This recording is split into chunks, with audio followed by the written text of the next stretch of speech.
Salut les jeunes, c'est Melkor. Allez, on va se faire un petit commentaire audio de la dernière vidéo qui est sortie sur la chaîne. Normalement, c'était la semaine dernière, si la publication s'est passée normalement. Donc voilà, on va voir ça rapidement. Je vous dirai deux trois choses sur la vidéo. Voilà, allez, on arrête de perdre du temps. C'est parti. Si je la retrouve. Tu veux pas? Tu veux? Allez, la petite police de caractère Thor, bien sûr, histoire de faire genre, hein. Quand même rigolo. Bon, que j'utilise du coup dans toutes les vidéos, c'est vrai que j'avais changé pour prendre la Futura, que j'aime bien aussi. Maintenant, je vais changer de police en fait à chaque vidéo, quoi. Allez, toujours ce petit aquarium de Camille Saint-Saëns. Donc c'est une des vidéos les plus longues, hein, de la série. Ce quatrième épisode, il est vraiment très long. Voilà, j'espère que je ne changerai pas de version de vidéo entre le moment où je fais ce commentaire et le moment où la vidéo sortira. Mais là, il y a déjà eu tellement de versions. C'est assez phénoménal, voilà. Donc, image floue qui a fait croire à Hagen que sa télé avait bugué. Voilà, promise sûrement en 2018, la vidéo. C'était prévu depuis un moment, hein. Voilà, je ferai pause de temps en temps, éventuellement, si j'ai des choses particulières à dire. Ouais, ah, c'était les bandes annonces très classiques de cette époque. Stylé maintenant. Maintenant, les bandes annonces. Ça veut plus rien dire, mais le concept de bande annonce, des bandes annonces, on en attend, il y en a 3 ou 4. Il y a des bandes annonces avant les bandes annonces, maintenant, des bandes annonces de bandes annonces, ça porte un nom, je connais plus, là, vous mettrez ça en commentaire. C'était un peu n'importe quoi. Et bien sûr, Fossoyeur de film, hein, notre Raïs à tous, hein. Même dans ces objets filmiques, peut-on encore parler de film? Il y a beaucoup de Raïs, hein, dans dans cette vidéo. Mais c'est un des pionniers du cinéma sur YouTube, en français. Joli t-shirt là, c'est Venivici, hein, qui fait ce t-shirt là. Le caleçon, lui, parce que j'ai fait la vidéo en caleçon. C'est un Billy Belt, mais la vidéo n'est pas sponsorisée, hein. Musique de Beowulf, Robert Zemeckis. Alors, lumière naturelle. J'ai filmé sous lumière naturelle, donc la fenêtre qui est juste là m'éclairait et il faisait hyper chaud, hein. C'est pour ça que j'étais en caleçon. Voilà Marvel, voilà, bien sûr, hein. Forcément, il fallait dire un mot là-dessus, donc beaucoup de digressions dans cette vidéo. Mais on ne peut que remarquer son indéniable réussite économique. On peut carrément dire que ça cartonne. 10 de ces films ont dépassé le milliard de dollars de recettes, ce qui, faut-il le rappeler, est censé être plutôt l'exception. C'est assez hallucinant quand même. Quand j'ai su que cette chose qui Iron Man 3 dépassait le milliard. Iron Man 3, c'était vraiment nullissime, quoi. Mais ça, c'était avant de voir La Belle et la Bête, qui est un enfer fait film. Une autre production Disney. Peu importe la qualité toute relative de ces films, le succès financier est l'unique critère d'évaluation de Disney, à l'exclusion de tout autre. Enfin presque, on va en reparler. Et puis si ça marche aussi bien, un peu de foreshadowing. D'une manière ou d'une autre. Bah voilà, ça marche, c'est que ça parle aux gens, hein. Kevin Feige, donc ça c'est les extraits du documentaire sur Disney+, là, sur la production petite pause là, petite pause là. Je vais revenir sur Kevin Feige rapidement. En plus là, je suis dans une position sur une image. L'arrêt sur image est parfait, j'ai envie de dire. Kevin Feige là, qui n'est pas peu fier de sa réussite quand même, hein. On le voit dans le documentaire, donc c'est le making of de Doctor Strange 2 qui est sur Disney+. Je ne sais pas s'il est encore sorti sur le Disney Plus français, mais bon bref, vous avez compris. Il parle de parce que vous savez que c'est Sam Raimi qui a réalisé Doctor Strange 2. Et il se trouve que Kevin Feige a commencé sa carrière comme chargé de production sur la trilogie Spider-Man de Sam Raimi. Donc voilà, c'est un petit peu entre guillemets sa revanche. Il disait maintenant c'est moi qui le recrute, etc. Là, non mais attendez, sans déconner quoi. Vous le saurez en vous abonnant. Bref. C'est une vraie réussite, hein, Kilo. Comme je le dis là.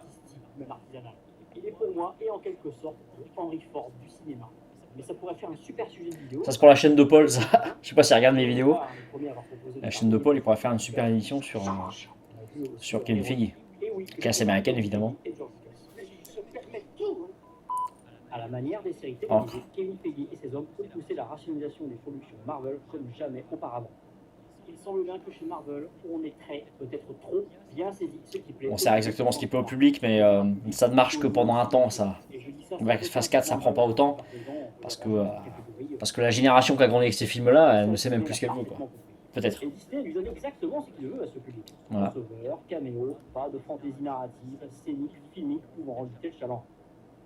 À savoir close de flashback par exemple. Voilà, Tarantino, est-ce que pas de faire un film de MCU, hein. Peut-être parfois 4 actes, etc. Bon, tout est à sa place, comme attendu. C'est très plan-plan, sans grand relief. J'avais les cheveux longs et tout là. Sans intérêt. Alors ça n'engage que moi, mais la barbe aussi. Bref. Absolument pas plus de ce qui se passe. et qu'ils préfèrent cette sorte de confort. J'en suis persuadé. Hein. Le MCU ne vole pas de spectateurs à Quentin Dupieux ou à Gaspard Noé. Soyons honnêtes. Je n'irai pas plus avant sur le sujet du MCU, sur qui s'est défoncé, d'autres se sont largement occupés de ça, surtout à l'époque de la... Quasiment tout YouTube Cinéma lui crache dessus. Époque où tous ces films bon. étaient que la copie. C'est vrai qu'il y a matière, mais bon. Ça sert à rien. Ça sert à rien de dire que c'est de la merde, on le sait quoi. Thor est un personnage créé par Stan Lee, le roi du caméo. Alors, je me suis pas appesanti sur Stan Lee parce qu'il est relativement connu quoi. Et que bon, c'est plus ou moins un escroc quand même. Ah, du setting de Zack Snyder, c'était tellement bien quoi. C'était tellement bien. Super série animée hein. Mais vous savez déjà, n'est-ce pas? Donc là, petit laïus sur Kenneth Branagh, j'ai pas pu résister. Là, le film où ça m'a explosé en pleine figure, c'est le film qu'il a fait sur Jack Ryan. Celui-là, là, non, c'était trop. Quoi.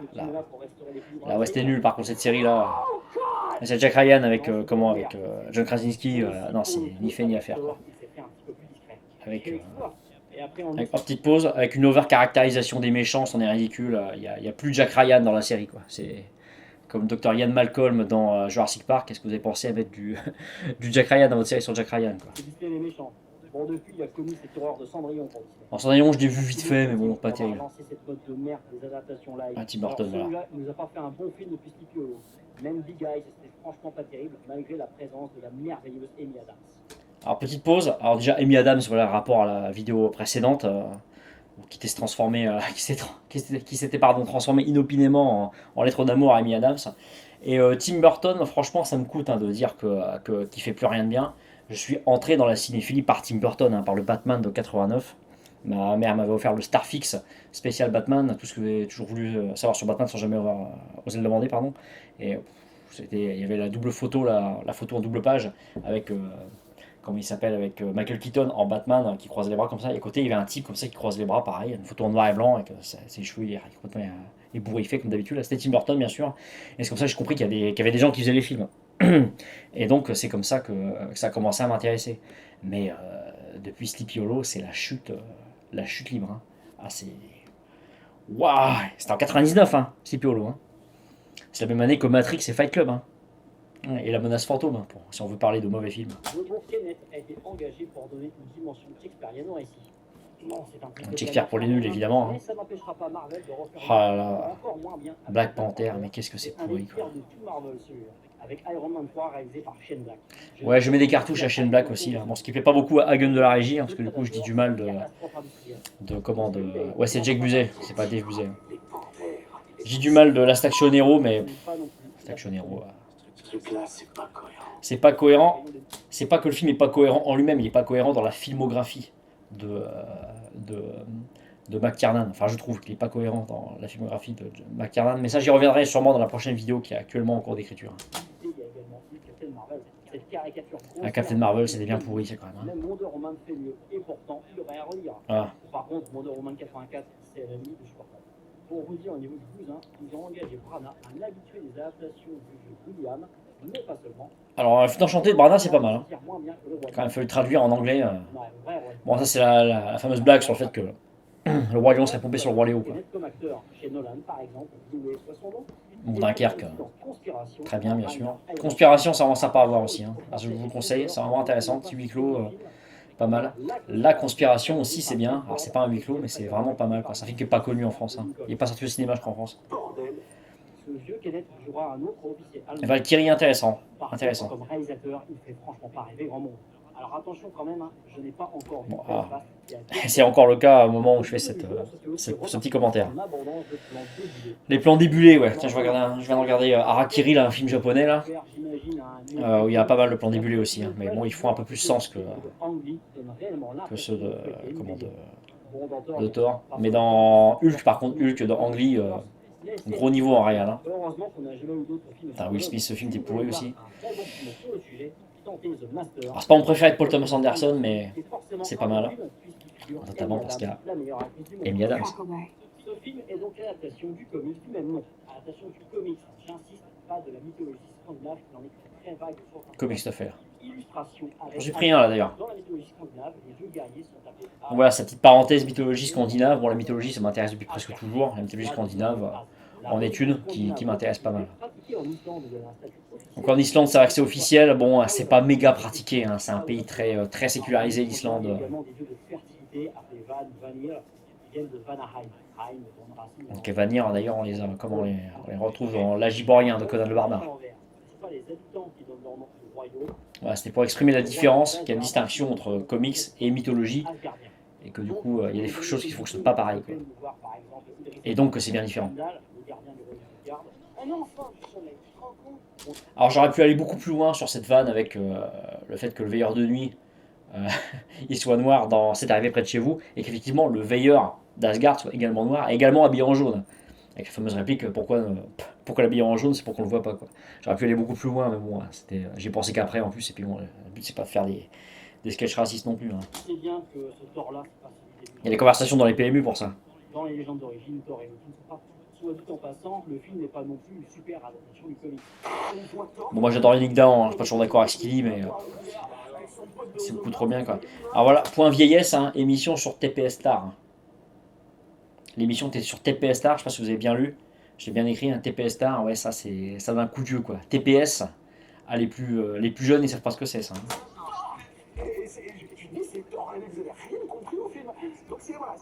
Thor est en fait le premier film du MCU. Ça vous la coupe ça hein. Alexandre Astier, encore un Raïs. Et c'est vrai que quand j'ai redécouvert, j'ai fait découvrir à ce bon vieux pylône qui se reconnaîtra les films du MCU, parce que bon, comme il connaît que dalle en cinéma, je ne raconte pas sa vie, mais bon bref, il fallait commencer par les trucs faciles. C'est vrai que du coup, ouais, les films étaient, il y a le logo Paramount au début, ça fait un peu bizarre. Quoi. Je sais pas s'ils ont vraiment fait une affaire en vendant ça à Disney, mais bon. Je suis supposé comprendre tout ça. Et la scène post-générique de Iron Man 2 annonçait bel et bien. Pour commencer une saga, pour faire une saga, il faut au moins 2 films. Hein. Thor étant le deuxième, donc la saga commence avec lui. Quoi. Alors ça c'est vraiment un long aparté. Mais ça vient de plusieurs phénomènes, c'est qu'à chaque fois qu'on parle d'un film Marvel, on ne me parle que de la scène post-générique.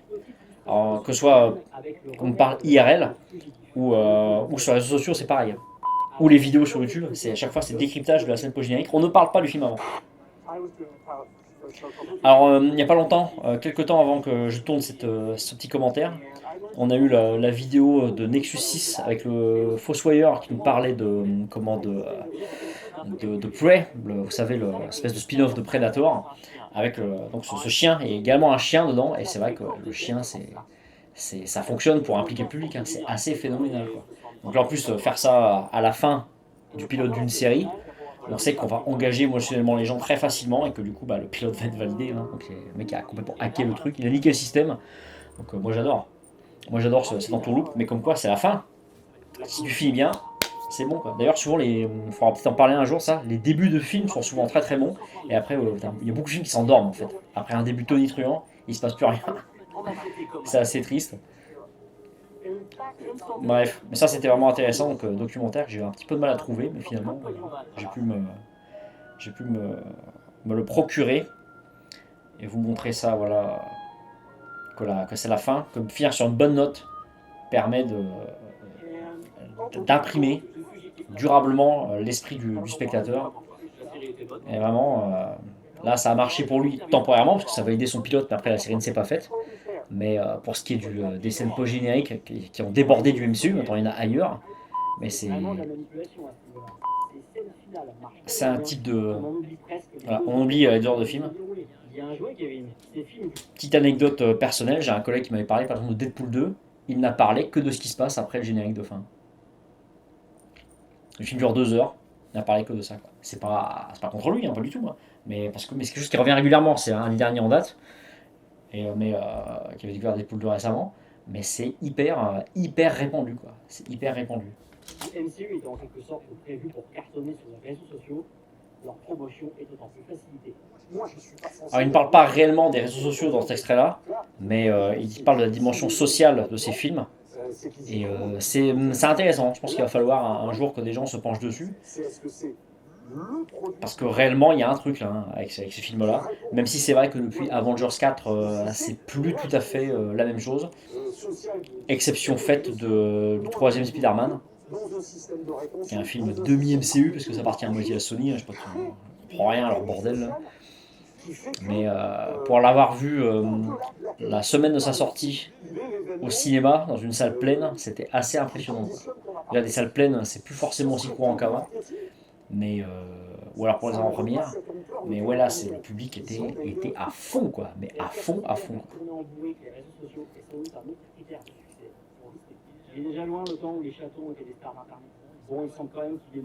Mais qu'est-ce que c'est nul Iron Man 3, quoi. Je suis sorti là, j'étais fou de rage, quoi. 1 milliard de recettes. Hein. Donc bon, comme j'ai dit au début de la vidéo. Hein. Ah, Daniel, le meilleur James Bond. Skyfall, le meilleur film James Bond. On en parlera peut-être une fois. Rien de bien intéressant pour l'original à relever. Les décors et costumes ne sont pas spécialement beaux. Bonne musique tout de même, comme le thème Earth to Asgard. La musique, j'ai claqué 2 fois et du coup il y a un petit claim sur cette musique, mais c'est pas vraiment un claim, ça on entend les claims maintenant, ils disent bon bah, c'est pas bien, enfin vous avez utilisé la musique, mais bon, on s'en fout qu'on peut le garder quoi. Moi j'ai bien aimé, ça faisait un moment que j'ai vu ce film là que j'avais pas autant kiffé de musique de film quoi. Pourtant pas mirobolante. Hein. Et maintenant les musiques de film c'est quasiment plus du bruitage que des véritables musiques. Hein. Nathalie Dormer. C'est un petit peu pareil, mais on a surtout Nathalie Portman, Idris Elba et Anthony Hopkins. Ouais, il y a un casting quand même sympa. Quoi.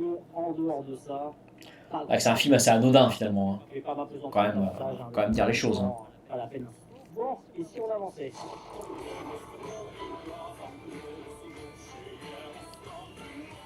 Le 11 septembre, grand traumatisme américain de notre temps. Avant ça, peut-être que c'était l'attentat de Oklahoma City. Ah ça c'est pour les vieux aussi ça. Hein. On parle parfois de cinéma au 11 septembre, même si c'est une expression un peu tarte à la crème. Certains films l'évoquent bien sûr directement. World Trade Center de Oliver Stone se focalise bien entendu dessus. Pas génial comme film. En 93, je m'en souviens plus très bien. Dans Dark Sortie, c'est pas ouf non plus. Quoi. On a des mineurs, ou encore l'American Sniper de E2. American Sniper, c'est pas mal. Des mineurs, c'est bien, mais sans plus. Enfin, à mon sens, hein. Vice, c'est vraiment pas mal. Hein. Puis en plus, il y a Amy Adams. Elle rend trop bien cette fille. Quoi. La Guerre des Mondes, très très bien. Regardez la critique qu'en a fait Marty. Je pense que tout est dit. Hein. Je pense qu'il a tout dit. D'ailleurs, généralement, il dit tout ce qu'il faut. Hein. Il dit les termes, voilà. Je suis pas toujours d'accord avec lui aussi, mais bon, c'est pas le but. Hein. On notera également ces films à la sortie différée, mais carrément jamais produits à la suite des attentats. Deux exemples avec ce vieux Arnold. Dommage collatéral. Bon, Arnold, référence éternelle hein, pour nous autres des années 80. C'était un film avec Arnold, c'est un genre de film en soi, quoi. C'était phénoménal. Mathieu Blom, encore un super vidéaste. Je vous invite à découvrir.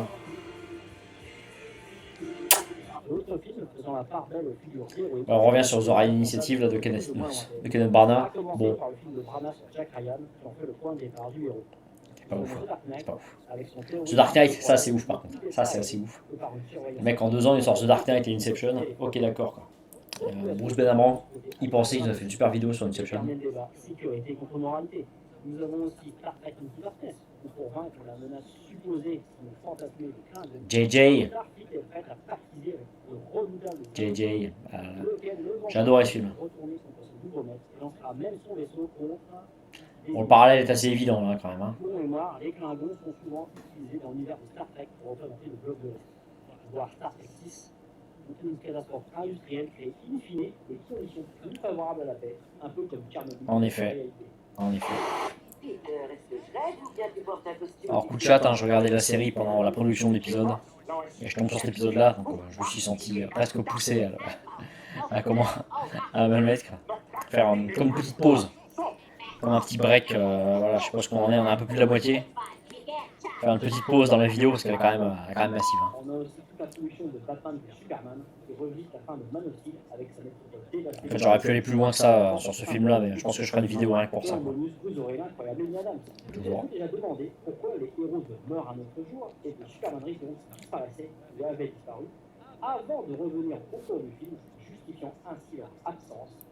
Eh mec, comment ça se fait que les héros n'ont pas empêché les attentats? Voilà, on va leur trouver des raisons, quoi. Et on va faire en sorte que l'on voit qu'est-ce qui serait passé s'ils avaient été là. Niveau gros blockbuster qui cache, on a de quoi faire. Pour rester sur Bond, dans Casino Royale, l'un des premiers exploits Casino Royale, bien sûr. est d'empêcher un avion Très bien. Et du côté du MCU, n'oublions pas que Avengers se termine par une attaque de New York venue du ciel. Je n'insiste pas plus sur ce cinéma post-11 septembre, et par exemple, Monsieur Bobby, c'est n'importe. Et si on en venait... Monsieur Bobby, très bien aussi. Je suis à tout ça parce que Malcolm est comaque.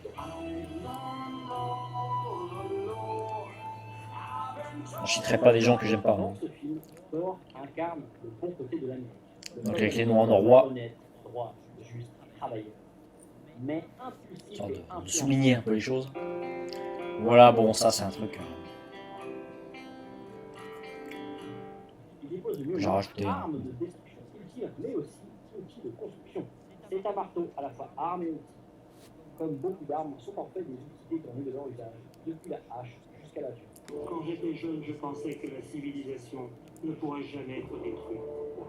Je la pensais tellement puissante et universelle. Daniel Costel et Isabelle Clarke, hein. Là, c'est des méga documentaristes. Là. Parmi mes préférés, Ken Burns aussi, aux États-Unis, lui, il est super fort. Peut-être que je fasse un classement de mes documentaristes préférés, mes documentaires préférés, ça pourrait être sympa.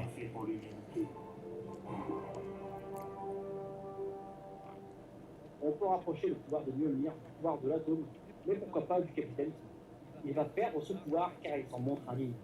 On tente aussi de nous présenter comme un héros badass, mais on ne va pas se cacher.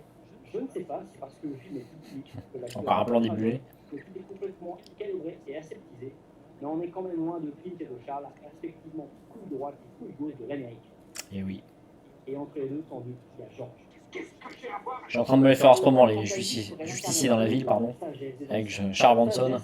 On se régale. John Adams, très bonne mini-série. Vraiment très bien. Voilà. Il y en a une en tournage sur Benjamin Franklin actuellement. Ce sera, je crois que ce sera pour Apple. Et avec Michael Douglas dans le rôle de titre.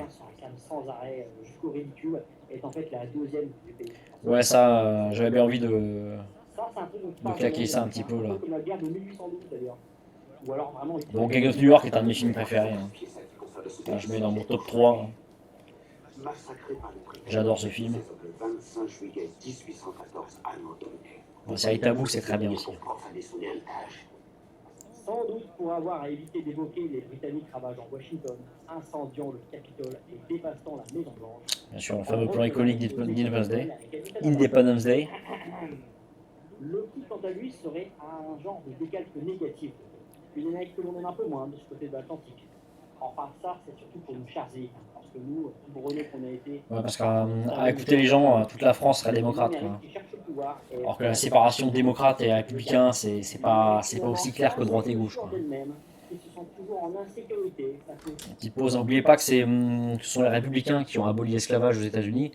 Et donc, par contre-coup, ce sont les démocrates qui ont défendu l'esclavage. Hein. Donc bon, attention à pas d'amalgame. Ça me rappelle quelque chose. Jotunheim représente la menace immanente, lointaine, mais est-elle réelle ou imaginaire? L'ennemi, ou plutôt la figure de l'adversaire d'Asgard. Toujours présent, toujours actif. Toujours vivant, toujours debout. Presque hors de portée. L'univers glacé peut faire penser à cette bonne vieille URSS de la guerre froide. Là, j'ai rigolé. Comme un désert Predator. mais à l'envers. Jared, super film. L'attaque au début du film, c'est le 11 septembre lui-même. Asgard attaqué alors que Thor célèbre sa force. Comme le World Trade Center de New York symbolise l'une des principales forces des USA, l'économie. Les attaquants meurent tous lors de l'assaut, mais fondamentalement, ce dernier ne remet pas forcément en cause. Les États-Unis, ils auraient juste amélioré le filtrage à l'entrée du territoire. Le discours qu'Odin tient C'était presque bon, quoi. C'était presque suffisant, en fait. Si on prend un peu de recul, qu'on y réfléchit. Aller en Afghanistan, puis en Irak. Aujourd'hui, à quoi ça a servi, quoi, franchement. Sincèrement, par foutre encore plus le bordel. Puis les talibans ont repris le pouvoir en plus, donc bon, bref. Vous avez compris, quoi. En fait, on apprend plus tard que c'est Loki lui-même qui a fait rentrer les géants des glaces. Mais c'est la peur de l'inaction, quoi, ou de paraître passif. On a oublié les principes du taoïsme, hein, le non-agir. Pas l'inaction, le non-agir. Loki, Yotun lui-même, élevé par Odin dans l'espoir. Ils en parlent un petit peu dans Tron Legacy par exemple. Hein. La seule manière de gagner, c'est de ne pas jouer. À l'hostilité entre ces deux. À mettre en parallèle ou pas avec Ben Laden, À voir. soutenu par les USA pour combattre les communistes en Afghanistan, dans l'espoir qu'ils s'affaibliront assez pour faire un. Idée difficile à faire passer auprès du public, hein, évidemment. Évoqué dans le film La guerre sur Charlie Wilson, et en plus il y a Amy Adams. Là, Alors au début, je voulais pas parler de Amy Adams pour ce film-là, je voulais parler de Julia Roberts. Parce que à un moment, il y a un plan, elle sort de la piscine, bon, elle est juste, c'est un canon incroyable, quoi. Et en fait, quand je me suis renseigné, je me suis aperçu déjà qu'il y avait Amy Adams, et en plus qu'elle était pas vieille. Je pensais qu'elle était beaucoup plus vieille que. Je l'imaginais plus vieille qu'elle n'est réellement. Du coup, elle avait entre guillemets que 40 ans. C'est jeune à 40 ans, donc bon, elle est bien gaulée à 40 ans. C'est pour une actrice d'Hollywood, c'est pas anormal, quoi. C'est un petit peu dans le contrat. Ça pose d'autres problèmes évidemment avec Hollywood, qui est dans une industrie qui repose beaucoup sur le fantasme. Et ça mériterait aussi éventuellement de faire une vidéo, quoi. Enfin bref, vous avez compris. Du coup, encore un petit apparition d'Amy Adams, mais voilà, bon, c'est la meilleure. Hein. De Thor et de ses alliés sur Jotunheim peut faire penser à cette guerre plus agile au Moyen-Orient, en Irak par exemple. Ça tourne mal, bien sûr, la suite va vous étonner, malgré la puissance déployée. Odin, le sage, banni alors Thor sur Terre pour avoir. Odin, qui existe encore un petit peu dans notre culture, puisque c'est un petit peu un genre d'ancêtre du Père Noël. Et aussi aux talibans qui se sont réinstallés dans le plus grand des cas.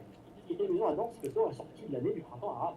À partir du bannissement de Thor, il y a deux parcours parallèles. D'un côté, sur Asgard, on a Loki qui supplante Odin.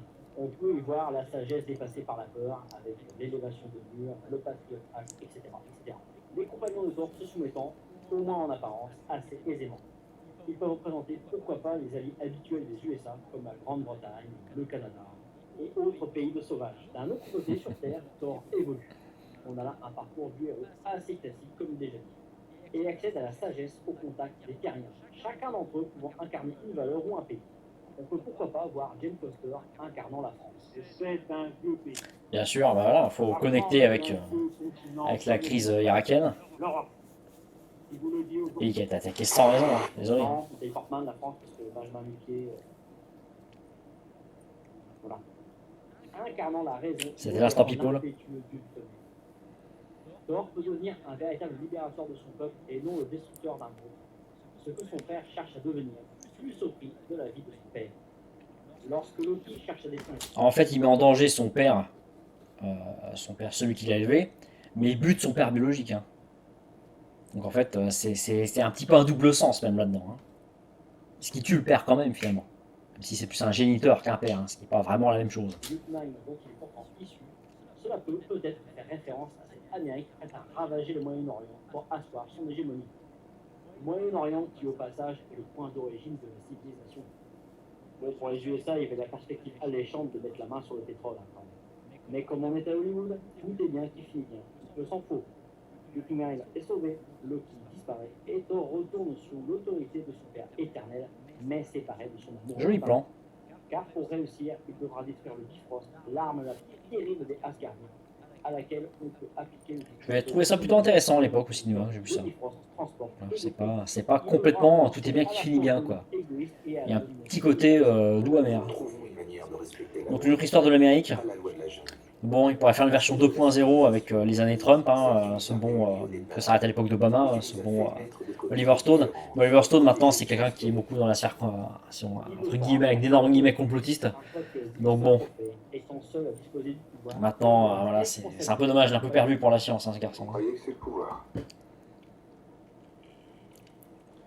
C'est celui qui avait les empereurs. Ouais. C'est un rappel des responsabilités de l'Amérique, seule superpuissance restante. Bon, la Chine revient bien derrière. La Chine.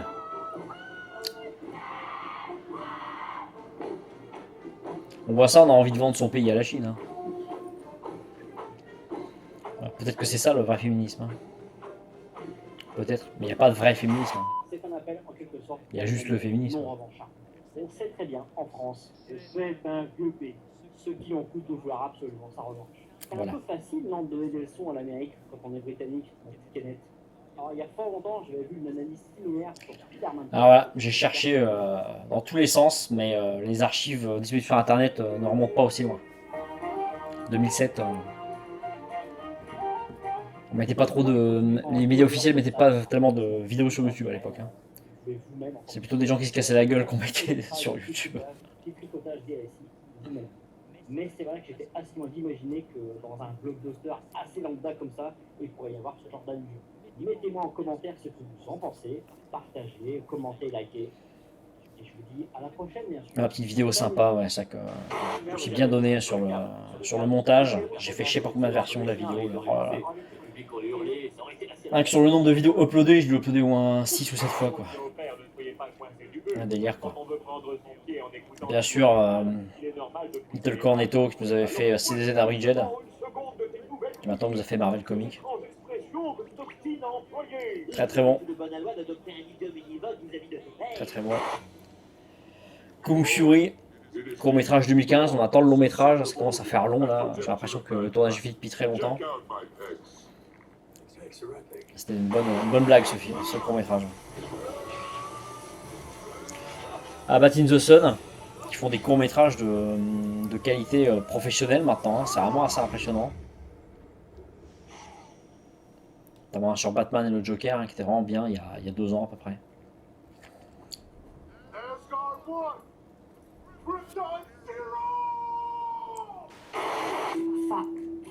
Et on finit évidemment sur Amy Adams. Comment pourrait-il en être autrement? Et bien donc voilà, ce petit commentaire, éventuellement, j'espère que vous aurez appris 2-3 petites choses. Donc voilà, c'était la vidéo est montée sous Vegas, je crois que c'est Vegas 16. Pour le matériel, ça vous intéresse vraiment, je vous mettrai une liste en commentaire ou en description si c'est demandé. Rien de spécial, rien de différent d'habitude, hein, j'ai pas renouvelé grand chose du matériel récemment. Donc voilà, je crois que j'ai fait un petit peu le tour, à peu près le tour. Et si vous avez des questions, de toute façon, hein, vous pouvez y aller. Il y aura sûrement un live qui suivra la semaine suivant cette petite vidéo. Et donc je crois que tout est dit. Allez, ciao!